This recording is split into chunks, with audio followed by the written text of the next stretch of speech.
Bonjour à tous et bienvenue sur la chaîne Food Pâtisserie. Aujourd'hui, on se retrouve pour un nouveau format de vidéo. Donc, dans ce format de vidéo, je vais parler d'un ingrédient ou d'une recette courte. Je vais expliquer scientifiquement un peu les phénomènes présents dans cette recette et ou les origines aussi de la recette qui peuvent être plutôt originales parfois.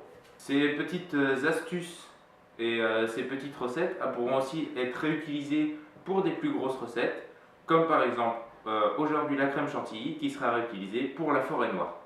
Donc aujourd'hui on va réaliser la crème chantilly. Donc pour cela vous allez avoir besoin de crème liquide, de sucre glace, ainsi que de vanille liquide.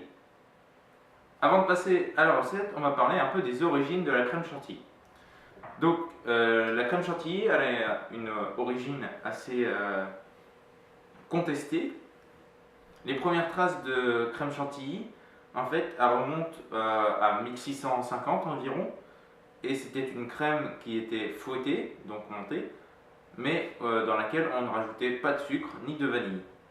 Elle était servie à la table de Catherine de Médicis, qui elle-même l'avait importée d'Italie. La crème chantilly que l'on connaît, nous, avec le sucre et la vanille, elle remonterait environ à la fin du XVIIIe siècle, donc dans les années 1780, et elle aurait été inventée à Chantilly, justement. On en a la trace grâce à Madame la baronne de Féodorovna, qui la mentionne dans ses écrits. Malgré toutes ces traces-là, on ne sait pas vraiment quand est-ce que précisément elle a été inventée, la crème chantilly, ni qui c'est qui l'a inventée. Avant de commencer à monter la crème, on va s'intéresser un peu à la composition de celle-ci. La crème elle est composée de 30% de matière grasse et de 63% d'eau et de 7% de résidus autres, donc de protéines, de vitamines, etc. En temps normal, la matière grasse et l'eau, on ne peut pas les mélanger ensemble sans que la matière grasse elle se sépare de l'eau. Là, dans la crème, ce qui permet que l'émulsion tienne, c'est la protéine. Elle empêche en fait que les matières grasses elles ne se rassemblent entre elles et que justement que la crème se sépare. Donc on va commencer à fouetter la crème. Et là vous voyez que directement, dès qu'on vient juste de commencer, et là il y a plein de petites bulles d'air qui viennent de se former sur le dessus de la crème. Donc ça c'est normal, c'est quand on fouette, on va essayer d'incorporer un maximum d'air dans la crème pour pouvoir la faire monter et lui donner du volume. Donc là vous voyez la crème elle commence à être bien montée. On va venir rajouter le sucre glace et on va continuer à bien mélanger. Donc là vous voyez on obtient vraiment une belle crème chantilly. On va rajouter un tout petit peu de vanille liquide. Voilà. Vous pouvez aussi utiliser des gousses de vanille, mais ça coûte plus cher.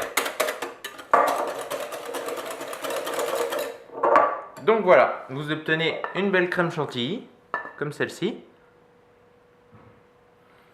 Vous voyez qu'au niveau du volume, on en a beaucoup plus qu'au départ.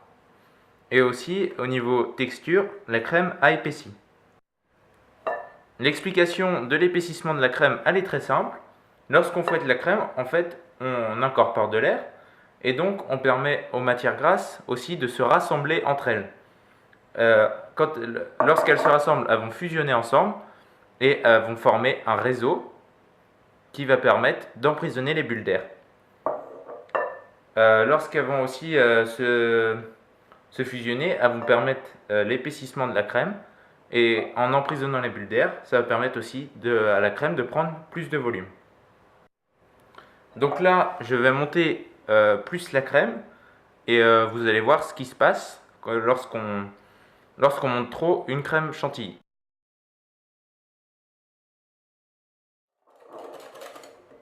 Donc déjà, là on peut voir que la crème, elle commence à trancher, parce qu'on commence à apercevoir les chaînes de matière grasse qui commencent à se séparer. On voit plein de petits grains, tout ça. On va continuer.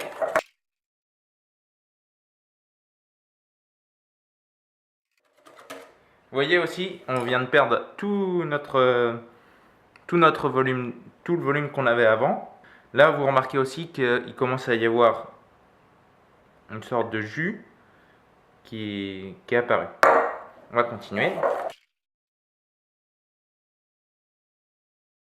Là, on s'en rend mieux compte. Voilà, donc une fois, là, quand vous montez trop la crème, en fait, ce que vous obtenez, eh bien, c'est du beurre. En fait, on a tellement fouetté la crème que les matières grasses, elles se sont toutes rassemblées ensemble et elles se sont séparées de l'eau pour former du beurre.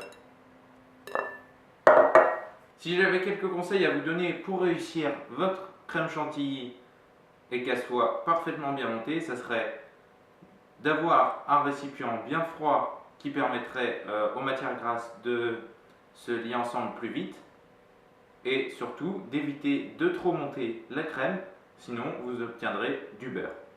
J'espère que ce nouveau format de vidéo vous plaît. Ces vidéos seront en complément des vidéos recettes et elles sortiront de temps en temps, quelquefois de manière irrégulière elles sortiront. Je vous dis à une prochaine vidéo, à plus!